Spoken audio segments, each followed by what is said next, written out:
Olá, sejam bem-vindos ao Eu é Mais Bolas, o único espaço de debate livre, verdadeiramente livre do Alto Minho, acho eu pelo menos, e achamos nós os três que participamos, pelo menos não estamos condicionados por agendas, acho eu. Na mesma semana em que o Porto de Viana do Castelo recebeu o maior navio de sempre, uma chuva ainda mais intensa provocou o caos na última quarta-feira um pouco por todo o Alto Minho. Ainda bem que não estava nem maré alta nem lua cheia, senão se calhar o barco que atracou no Porto de Viana teria de ser um bocadinho maior e ajudar as pessoas. Brincadeiras à parte, o distrito de Viana de Castelo acumulou um total de 80 litros de chuva por metro quadrado, o que é considerável e é preciso se calhar repensar um bocadinho como é que as nossas vias públicas são cuidadas. Foi no Alto Minho onde choveu mais no país todo, em onde apenas uma hora caíram cerca de 30 litros por metro quadrado. Isto causou várias dificuldades. A linha do Minho entre Dark e Valença esteve cortada várias horas, houve infiltrações de água que afetaram vários serviços públicos, fecharam-se escolas, muitos problemas de trânsito e em muitos residentes. Mas não é sobre chuva nem água que vamos centrar as nossas atenções esta semana, onde mais uma vez temos a ilustre presença do Hugo connosco, nem possibilidade de Miguel. Hugo, muito obrigado por teres aceitado o nosso convite para estar connosco outra Obrigado, vez. eu. Adriana, Zé Braga, vocês são os do costume. Vou passar à frente apresentações e cumprimentos para saltar já para o tema da Adriana e as portagens na A28. Como é que é, Adriana? Então, uma via que não era suposto ser custos, afinal foi taxada com portagens e agora afinal já não é parcialmente taxada? O que é que nos tens para dizer sobre isso? Bem, isto já é a segunda, penso eu, vez que eu falo da A28 aqui, porque efetivamente a partir do dia 1 de janeiro, na A28, os pórticos de Esposende e de Neiva deixaram de pagar. No entanto, continuamos com uma parte da A28 que ainda se paga, ao contrário do que acontece noutras regiões do país, em que as ex-cutos deixaram de se pagar no trajeto completo. Uh, para contextualizar esta, para além da A28, só há outra estrada que liga as capitais de distrito, Porto e Viana do Castelo, que é a Nacional 13, que é aquela que me dão como alternativa à A28 para o caso de não se querer pagar. Se formos ver a uma plataforma que nos ajude nas movimentações, podemos ver que na Nacional 13 em média podemos demorar 1 hora e 40 a 2 horas e 30 a fazer exatamente o mesmo percurso que na A28 seriam 50 minutos e 1 hora e 20. Portanto, a Nacional 13 não é de todo uma alternativa nem para os trabalhadores que se movimentam entre Viana e Porto, nem contra, nem relativamente a, a, às pessoas que se movimentam neste sentido. É a única solução viável de ligação das duas capitais de distrito e, sinceramente, é um bocadinho incompreensível como é que não seguiu a lógica de outras autoestradas e de outras executes que entraram nesta sem se cobrar a partir de 1 de janeiro. E o Bloco tem apresentado várias propostas desde há muitos anos neste sentido e até agora ainda nada foi feito. E, e não somos só nós que reivindicamos o fim dos custos da A28, é muita gente e muita gente acha que isto é prejudicial para a nossa região, tendo em conta que não há alternativas viáveis à A28 e à ligação das duas capitais de distrito, o que nos põe a nós atrás de muitas outras regiões do país. Muito bem. Hugo, eu vou pegar numa coisa do que a Adriana disse, a ligação entre duas capitais de distrito. Eu acho que ela estava a falar de Viana e Braga, não é? Que vai-se pela A3 e não se paga portagem. É, exatamente. Isso é verdade, de facto, porque é assim, a questão de ligar duas capitais de distrito e pagar não é propriamente esse o foco do problema. Aquilo na minha perspectiva, é problemático é realmente os custos das concessões. Ou seja, quando estes contratos foram criados, criaram-se custos completamente absurdos para a manutenção efetiva destas estradas. As estradas têm custos de manutenção e elas têm de ser pagas. A nossa visão, a minha visão pessoal e a visão da iniciativa liberal é que uh, o, somos francamente a favor do utilizador-pagador. Deve haver um custo por algo que nós utilizamos. É lógico que este custo tem de ser controlado, ou seja, não pode ser um custo completamente absurdo, como nós chegámos a ter aqui na A28, em que pagávamos quase o triplo daquilo que era pago em algumas autoestradas em Portugal. O custo de quilómetro. Aquilo que faz sentido é, de facto, pagar o valor que está contratualizado, porque assim, a autoestrada não passou a ser gratuita.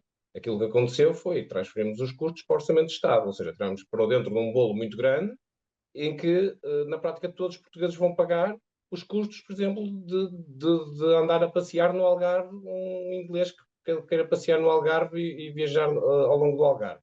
Eu não sei porque que a Dona Maria, que vive em Bragança e cuida das suas galinhas e que nunca nem tem carro, paga também as autoestradas, a partir deste momento, paga as autoestradas de quem andar no Algarve, por exemplo, a passear de férias. Acho que não faz sentido. Aquilo que faria sentido é quem usa o serviço ou o bem ou aquilo que está disponível para ser utilizado, paga pelo serviço que realmente está a ser utilizado. Aquilo que aconteceu em Portugal foi que as negociações destas manutenções, destas autoestradas, foram de tal forma mal negociadas que depois a única solução que houve para comportar os custos crescentes dos custos de manutenção das autoestradas foi pôr os utilizadores a pagar. Agora, só temos um problema, que é, temos de esperar que estes contratos terminem e fazer contratos como eles realmente devem ser feitos. Ou então o Estado assume, de facto, a manutenção da autoestrada sem a concessionar a privados. Também é uma hipótese. Isso existe, por exemplo, na Suíça, em que as pessoas pagam, por exemplo, 25 euros e andam todo o ano na autoestrada.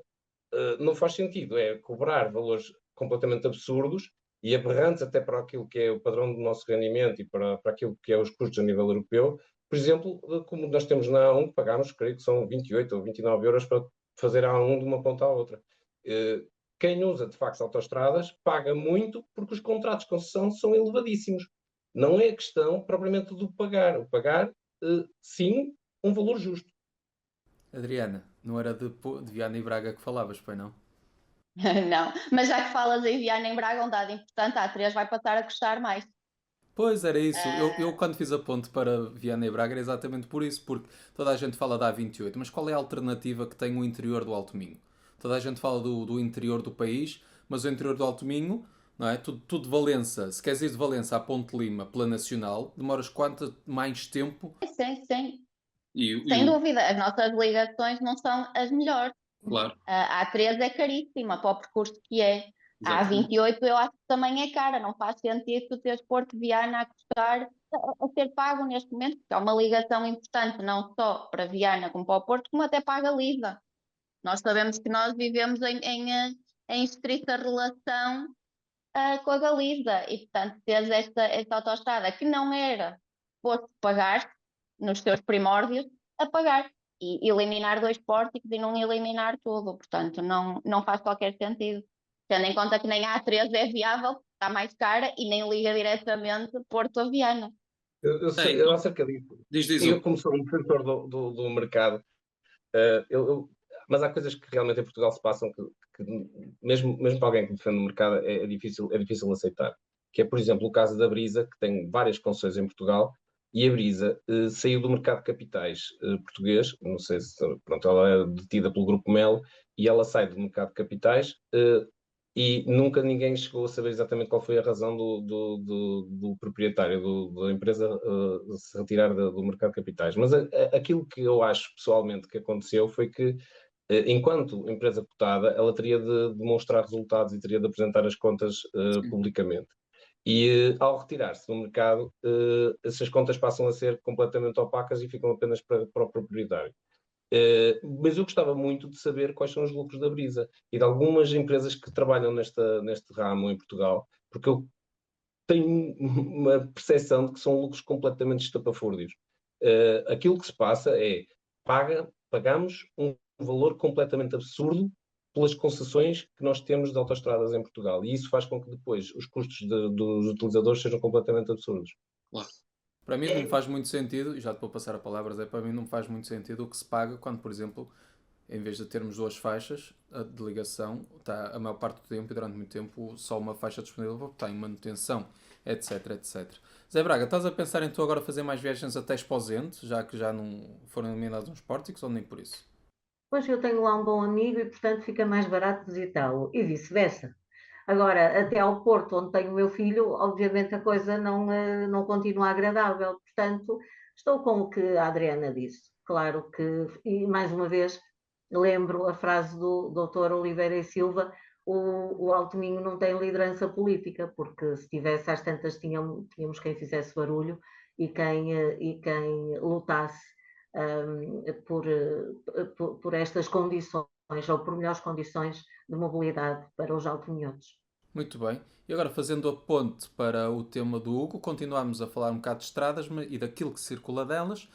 Vamos supor então que o teu filho te vem visitar e vem de comboio, porque em teoria seria um serviço mais barato, mais ecológico e que chegaria à estação e que depois, não é? A partir de daqui a pouco tempo, então ele vai ter um novo serviço renovado de transportes urbanos em Viana do Castelo. Hugo, o que é que se passa afinal com os serviços urbanos? Então, o tema já foi aqui discutido, né? Já foi trazido várias vezes e eu acho que vai continuar a ser trazido, porque isto tem tudo para vir a dar muita polémica. Portanto, esta semana ficámos a saber alguns dados mais concretos sobre aquilo que a Câmara está a pensar fazer. Pronto, sabemos que há uma série de contratações de novos autocarros, de um parque de estacionamento para estes autocarros. Sabemos que há um concurso público para a contratação de 25 motoristas. Portanto, grosso modo, temos que o valor que vai ser investido já assim à cabeça vão ser quase 10 milhões de euros assim, entre equipamento circulante e um novo parque para os autocarros elétricos. Vamos andar muito perto dos 10 milhões de euros. Sabemos que vão ser 800 mil euros para a contratação de pessoal. Portanto, usando taxas de depreciação de capital até abaixo daquilo que é a recomendação da Ordem dos Contabilistas, nós temos que o custo efetivo desta operação andará já assim, com estes dados que nós temos, andará perto dos 2 milhões de euros por ano. Sendo que o custo da parceria privada que existia, ou da parceria, quer dizer, da concessão privada que existia, para os cofres da Câmara era de 400 mil euros ano. Assumindo que haverá transferências nacionais outra vez, ou seja, que as transferências que eram dadas ao privado diretamente do Orçamento de Estado se vão manter, agora para a Câmara Municipal, tudo mais. Pronto, mesmo assumindo todas estas transferências que mantém, a operação pública vai estar ali no limiar já do break-even da operação, ou seja, do lucro ou não da operação. E isto ainda estamos a começar a um projeto, ou seja, nós estamos aqui a saber mais ou menos o que vai acontecer e já estamos a perceber que isto vai ficar aqui resvés aquilo que seria tolerável, que é, pelo menos, não ter prejuízo. Sendo que o novo operador é público, é um novo operador, por assim dizer, ou seja, a Câmara não tem experiência nenhuma nesta área, a menos que vá contratar os gestores do privado que existiam até agora. Mesmo assumindo que a Câmara já tem todos os serviços de apoio, ou seja, de gestão de pessoal, de pagamentos, de contratação de todos os equipamentos, publicidade, todas essas coisas que estão seguros, vamos assumir isso tudo, não é? Que são custos que vão estar associados. Esta operação já está aqui a levantar algumas dúvidas em termos do seu sucesso. E aquilo que nós devemos pensar sistematicamente, independentemente se o público é público ou é privado, faz sentido que nós, como sociedade, temos uma organização que está a funcionar, que está a prestar um serviço, e que diz assim, ora bem, nós estamos com muita dificuldade em manter o serviço aberto porque isto não é rentável. A solução passa, ok, não é rentável, então nós vamos fechar a concessão e vamos nós, Estado, assumir o risco da operação quando o privado dizia que tinha imensa dificuldade para se manter no mercado. Ora bem, isto é basicamente transferir o risco todo para o Estado, vamos assumir os custos de capital todos, o Estado vai criar uma nova operação com a altíssima probabilidade de vir a ter prejuízos sucessivos anos após anos, sendo que ainda temos de associar a isto aquilo que nós conhecemos como tradição do transporte público português, que é o corporativismo, que eventualmente no início não existirá, mas que ao fim de 5, 6 anos nós sabemos que estas empresas públicas de transportes normalmente incorporam um corporativismo, um sindicalismo muito, muito intenso e que acaba por gerar greves e degradação da qualidade do serviço. Portanto, será que isto faz sentido? É a questão que eu lanço. É mesmo uma questão. Se faz sentido o Estado achar que um operador privado não tem condições para trabalhar, que diz abertamente que não tem condições para trabalhar, que diz abertamente que vai ter de encerrar porque não consegue fazer este serviço, que o Estado acho que consegue uma operação de gestão superior àquilo que o privado estava a fazer e assumir o risco da operação. A mim parece-me errado. Mas o risco, esse risco não é de, já que o setor privado diz que que não tem, não consegue fazer funcionar, as pessoas não têm que ter acesso a transporte público? Tem, sem dúvida. O operador privado não disse que não queria funcionar, ele disse que precisava de melhores condições para funcionar. E aquilo que o Estado disse, não, eu não te ofereço essas melhores condições. Nesse contexto, eu prefiro encerrar o serviço que existe e passar o Estado a assumir essa responsabilidade. Okay. A questão que estamos aqui a falar é se, como sociedade, faz sentido, por exemplo, que nós vamos gastar 10 milhões de euros em equipamentos quando já existia um serviço disponível. O parque que nós vamos criar com 1,3 milhões mais IVA, portanto, vamos rondar quase os 2 milhões de euros só para a parte de estacionamento dos autocarros, já existia no privado. O que é que vai ser feito dele? Vai ser inutilizado? Provavelmente o privado vai ficar com um terreno para fazer um projeto imobiliário qualquer. Mas faz sentido como sociedade que a gente desperdice o parque que já existia? Faz sentido como sociedade que a gente desperdice o equipamento móvel que já existia? Faz sentido como sociedade que um operador privado que diz que não consegue estar no mercado seja substituído pelo público e com as dificuldades de gestão que o público geralmente apresenta? Haverá um melhor serviço? Será ou apenas o serviço que se justifica que esta transformação seja feita? Essas são as questões que eu lanço. A mim parece-me uma opção errada. Certamente a Adriana achará que é uma opção fantástica. Aquilo que eu acho que acontece, de facto, é nós em Viana do Castelo temos uma baixíssima densidade populacional. E é muito difícil para uma empresa de transportes públicos ter sucesso ou ter viabilidade em algumas rotas. E era exatamente isso que o privado se queixava, que havia circuitos que não faziam sequer 80 euros por dia. Ora bem, vocês de bilhética, ou seja, não tinham gente a pagar 80 euros.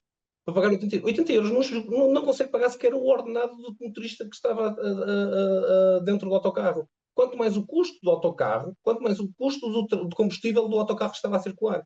E este é o problema, de facto, do transporte público em Viana do Castelo. Se a Câmara quer manter estas rotas e quer, de facto, é a opção como sociedade, nós queremos, de facto, manter estas rotas da forma que estão, então nós vamos ter de assumir que vamos ter prejuízos muito mais altos e que vamos pagar muito mais para manter aquelas rotas. Se calhar o que faria sentido era a Câmara sentar-se com um operador privado, assumir que, de facto, é um erro da nossa construção urbana ter uma baixíssima densidade populacional e tentar optimizar o que existe, não é? Para tentar maximizar a operação do privado. Então, é uma das propostas que nós temos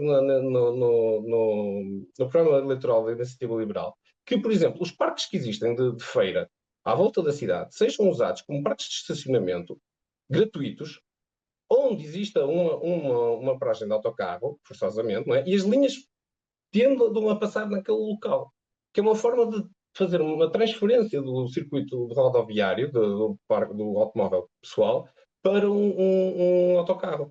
E essa proposta já devia ter sido uma proposta pela Câmara. É óbvio que o privado preferia que as linhas passassem a locais onde as pessoas possam fazer uma transferência para o seu automóvel pessoal. Uma transferência mais harmoniosa, em vez de ser no interface com dificuldades de estacionamento. Exatamente. E só para acabar, esta questão da baixa densidade populacional é um problema gravíssimo que nós temos na nossa cidade. As cidades cresceram no conceito de unir a população. O facto de nós trabalharmos de uma forma mais concentrada faz que haja uma optimização dos recursos que estão disponíveis. Em Viana do Castelo, então a Câmara tem um bocadinho uma obsessão da cidade, do nosso skyline, ou seja, a nossa linha da cidade ser muito baixinha, ou seja, a cidade baixa, que Portugal já o tem, face, por exemplo, à Espanha ou à França, mas em Portugal existe isso, em Viana do Castelo existe isso quase como uma obsessão, mesmo face ao resto das cidades. Ora, isto tem consequências, por exemplo, na rentabilidade dos espaços de comércio da cidade. No caso dos transportes, no espaço urbano que a cidade ocupa. Quando vamos falar de alterações climáticas e, por exemplo, aquilo que aconteceu no outro dia das chuvas, que é a cidade ocupar uma área extensíssima de terreno. A nossa cidade ocupa quase 5 km de comprimento do Foz do Lima, para uma densidade populacional extremamente baixa. E isto já podia estar a ser mudado, não é? Ou seja, nós podemos estar a construir edifícios mais altos, não digo dentro do centro da cidade, mas fora do centro da cidade. Ainda estamos a falar de autocarros, não estamos? Estamos a falar de autocarros, mas é a questão da densidade populacional, que faz com que depois esta questão da densidade populacional tenha consequências gravíssimas naquilo que é a orgânica da cidade. A cidade não consegue viver como uma cidade de facto. Ou seja, não consegue ter aquilo que nós concebemos para uma cidade, que é ter transportes urbanos com alta eficiência, porque a nossa população da cidade vive demasiado dispersa. Ok. Adriana, tens muitas perguntas a responder que ele te fez diretamente. Eu perdi-me um bocadinho nas perguntas, mas vou tentando organizar a coisa. Ainda bem que ele falou de densidade populacional, porque não pode ser e não é uma desculpa para a falta de transporte, nem para a desorganização nos transportes públicos. E há um exemplo muito prático de uma região muito maior em área que a nossa, e até em termos distritais, maior que o distrito, e com uma densidade populacional muito reduzida. A densidade de Viana é de 270 habitantes por quilómetro quadrado. A que eu estou a falar é Castilha e Leão, aqui no país vizinho, e é de 26 habitantes por quilómetro quadrado. Numa área de 94 mil quilómetros quadrados, sendo que o distrito todo são cerca de 2 mil quilómetros quadrados. E esta região tem há 20 anos, 2 décadas, transporte público a funcionar, devido. Portanto, nós não estaríamos a reinventar a roda nem coisa que pareça, era só olhar e pegar em exemplos que existem, que funcionam há décadas e transpô-los para a nossa realidade, sendo que desde 2021, por exemplo, este transporte é gratuito nesta região, uma região muito maior, das regiões mais extensas da Europa e com menos densidade populacional da Europa. Portanto, a densidade populacional não pode ser não é uma desculpa, é falta de vontade política, é falta de vontade de utilizar exemplos práticos que funcionam e transpô-los à nossa realidade. Relativamente a Viana e à questão dos transportes e dos privados versus o público, o que nós vemos e quem utiliza os transportes em Viana tem rotas totalmente desatualizadas, com horários totalmente desatualizados, a flutuação de preços existe. Portanto, não vemos que há pessoas que ficam sem acesso, por exemplo, a serviços de saúde, a estabelecimentos de ensino, aos seus próprios locais de trabalho. Ao domingo, feriados, à noite, não existem transportes. Portanto, aqui o público tem uma responsabilidade e o município tem uma responsabilidade de responder às necessidades das pessoas que vivem nesta cidade. E a partir do momento em que municipaliza o transporte, aqui vai permitir adaptar a resposta à realidade de Viana mais facilmente do que seria com os privados, que nós sabemos que se gerem pelo lucro. Aqui não, sendo um serviço público, não é gerido pelo lucro, é gerido pelo serviço público. Adriana, desculpa, mas isso está completamente errado. Adriana, desculpa, tenho mesmo de intervir aqui. Hugo, eu não te interrompi, agradeço que não me eram definidas pela Câmara, em conjunto com a Câmara também. O serviço era concessionado, as rotas eram definidas em conjunto com a Câmara. As rotas utilizadas pelos serviços de transporte estão totalmente atualizadas, e se falar com os utilizadores dos transportes públicos era e dos a Câmara transportes em conjunto com o privado que defendia. Assumindo que a Câmara tem a municipalização de transportes, tem ela a responsabilidade de prestar este serviço público aos seus municípios de forma mais rápida, mais célere, mais eficaz, do que passando ou tendo que negociar com os privados. Portanto, a mim parece-me uma decisão muitíssimo acertada. Vemos como várias regiões estão a aplicar a mesma política. Tenho pena que assim, por exemplo, não faça o mesmo, porque neste momento temos 2 concursos cancelados. O terceiro foi prometido abrir, mas até agora que eu saiba ainda não abriu o terceiro concurso.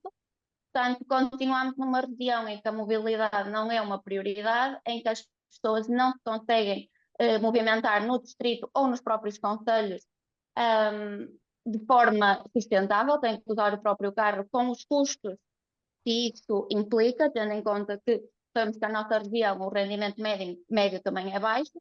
Portanto, eu acho que é uma boa solução e gostaria de ver outras câmaras mais proativas no que toca à municipalização dos transportes. Nós sabemos que existem fundos, existem projetos para financiar este tipo de iniciativas e a própria CIM está mais farta de saber que a mobilidade no nosso distrito e em cada concelho é um problema. Tiveram um projeto europeu há pouco tempo de análise para a transição energética e em um dos pontos foi mesmo a mobilidade, a falta de rede de transportes públicos em cada concelho e na CIM, na região em geral. Muito bem. Concordo com a Adriana. Hugo, 30 segundos, senão depois ficamos a 30 portar segundos, para os então. outros 2 Só para dizer, ponto 1, que as Sim. rotas não eram definidas apenas pelo privado, ou seja, a concessão implicava precisamente isso, havia rotas que eram obrigatórias. Aliás, as rotas que se falava dos 80 euros, o privado tinha sugerido o encerramento delas e não foi possível, porque estava de concessionário. Com base nos Ponto dados número que o privado dá ao público. Portanto, a Sim. Câmara teria capacidade de analisar as rotas e de ver se valia a pena ou não. Ponto número 2, por exemplo, em Castilha e Leão é gratuito, mas isso não há almoços grátis, alguém paga, portanto há alguém que está a pagar para que os autocarros andem à borla, não é?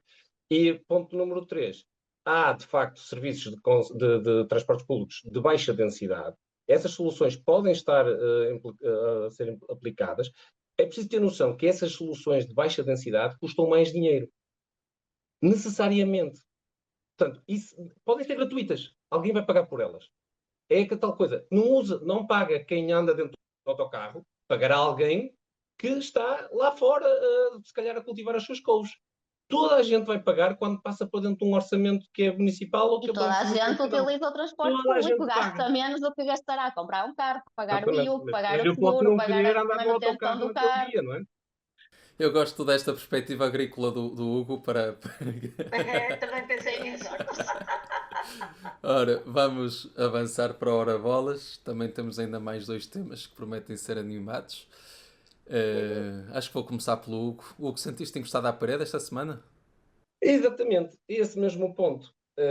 Portanto, isto tem-se vindo a tornar uma discussão altamente polarizada. E aquilo que nós vimos na Assembleia da República esta semana foi precisamente isso. Estamos a falar da segurança. O tema foi trazido à Assembleia da República pelo Chega e a discussão tornou-se absolutamente polarizada. O que deixa quem está no centro sem capacidade de entrar numa discussão razoável.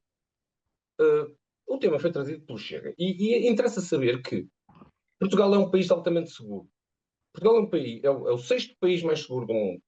E o Alto Minho, em concreto, que queremos trazer aqui dados do Alto Minho, não é? O Alto Minho ainda consegue ser mais seguro do que aquilo que é a nível nacional. Portanto, nós somos altamente seguros dentro daquilo que é o país mais seguro do mundo. Um dos países mais seguros do mundo. Portanto, aliás, este é um dos pontos em que nós conseguimos ultrapassar a Suíça e a Suécia ao mesmo tempo. Nós não conseguimos fazer isso em mais lado nenhum, em mais nenhum tema. Só na segurança é que nós conseguimos ser melhores do que a Suíça e a Suécia ao mesmo tempo. E, de facto, por exemplo, a taxa de criminalidade portuguesa é de 35 por 1000 habitantes. 35 crimes por 1000 habitantes por ano. Em Viana do Castelo, no Alto Minho, não é em Viana do Castelo, mas no nosso distrito, é de 29,5. Portanto, estamos 6 crimes abaixo daquilo que é o nível nacional. De crimes à integridade física estamos um bocadinho acima, 5,6 contra 5,4. Mas depois, furto e roubo, temos 1/3 daquilo que é a criminalidade normal do nosso país. Veículos, temos menos 1 assalto por ano. Portanto, há 2,7 assaltos a veículos por ano em Portugal, 1,7 em Viana do Castelo. Nos crimes de consumo de álcool estamos um bocadinho acima, nós vemos já um bocadinho que os restantes portugueses, 2,4 contra 2,3 a nível nacional. Habilitação legal um bocadinho abaixo, 1,5 contra 1,4. e com crimes contra o património claramente abaixo, 17,8 contra 11,9. Portanto, nós somos altamente seguros naquilo que é a criminalidade em Portugal. Mas depois, quando nós vemos o debate é completamente absurdo. Porque nós vemos, por exemplo, o Bloco de Esquerda, e com o seu líder da bancada parlamentar, por exemplo, quando fala, por exemplo, daquilo que foi o caso de Odeio Muniz, em que diz, isto é textual, Portugal e as áreas urbanas de Lisboa precisam de paz. E o que a Unidade Especial de Polícia fez ontem foi uma atitude incendiária, incompreensível e injustificável. Acerca da suposta invasão da casa do Odeir Muniz. Portanto, o Odeir Muniz foi aquele jovem que foi baleado, infelizmente, na Cova da Moura, acabou por morrer. Supostamente terá havido uma invasão da casa dele no dia do crime. E, portanto, o líder da bancada parlamentar do Bloco de Esquerda sai abertamente contra a polícia, diz que quer uma reunião com a Direção Nacional da PSP, que quer uma reunião com a Ministra da Administração Interna, e que a Direção Nacional do PSP supostamente teria de ser demitida se viesse a concretizar que isto teria acontecido. Ora bem, nós vimos no dia seguinte o vídeo dessa suposta invasão, e o que vemos é um polícia fardado, de facto, e armado, a pedir para a família de Odeio Muniz manter uma atitude cívica e se proteger, mantendo-se dentro de casa, para não sair para a rua porque não havia condições de segurança naquele momento. Pronto, este é o ponto. E do outro lado, o que nós vemos é o Chega a dizer: vamos encostá-los à parede e a culpa é dos imigrantes, quando sabemos à partida que os imigrantes têm uma taxa de criminalidade mais baixa, a população imigrante tem uma taxa de criminalidade mais baixa do que a população portuguesa. E, portanto, nós, se pensarmos bem, nós tivemos 74 homicídios voluntários em Portugal no ano passado, em 23. Não é no ano passado, é em 23. Dos quais 22 foram por violência doméstica. Ou seja, um terço do crime, que eu acho mesmo o crime mais hediondo que nós temos, não é? O homicídio, não há nada que se compare com o homicídio, um terço da criminalidade, dos homicídios, são de violência doméstica. E desculpem interromper tudo, as energias deviam ser voltadas para aí, porque esse crime de facto existe todos os dias. Esse é o ponto, que é, quando nós queremos falar de criminalidade, se calhar podemos começar por este tipo de criminalidade.